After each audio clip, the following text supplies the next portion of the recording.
सांसद और लोकसभा नेता प्रतिपक्ष राहुल गांधी जब भी संसद में बोलते हैं तो कुछ ऐसे सवाल खड़े कर देते हैं जिसका जवाब भारतीय जनता पार्टी पर बनता नहीं है। भारतीय जनता पार्टी की बोलती बंद हो जाती है। ऐसे में राहुल गांधी जैसे ही संसद में बोलने के लिए खड़े होते हैं तो राहुल गांधी की आवाज को दबाने के लिए कभी माइक को बंद कर दिया जाता है तो कभी लोकसभा की कार्यवाही को स्थगित कर दिया जाता है। ऐसा कई बार कई मौकों पर हमने देखा और यही आरोप राहुल गांधी स्पीकर ओम बिरला पर भी लगाते हुए नजर आए।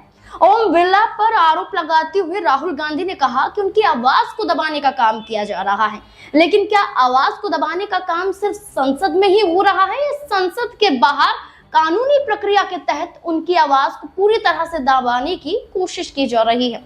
दरअसल आपको बता दें कि राहुल गांधी पर दोहरी नागरिकता को लेकर इलाहाबाद हाई कोर्ट से लेकर दिल्ली हाई कोर्ट में मुकदमा दर्ज है और इस हाई कोर्ट में जो मामला दर्ज है दोनों में दोहरी नागरिकता को लेकर राहुल गांधी पर आरोप लगाए गए हैं। यानी कि राहुल गांधी ना सिर्फ भारतीय हैं बल्कि ब्रिटेन की भी नागरिकता प्राप्त है। ऐसे में भारतीय संविधान के अनुसार दो नागरिकता प्राप्त इंसान नहीं रह सकता है। तो ऐसे में राहुल गांधी की संसद सदस्यता पर भी सवाल खड़े हो जाते हैं कि अगर राहुल गांधी दोहरी नागरिकता में फंस जाते हैं और कोर्ट द्वारा उनके खिलाफ ये फैसला सुना दिया जाता है तो राहुल गांधी का संसद में बोलना तो छोड़िए, संसद में जाना भी रुक सकता है।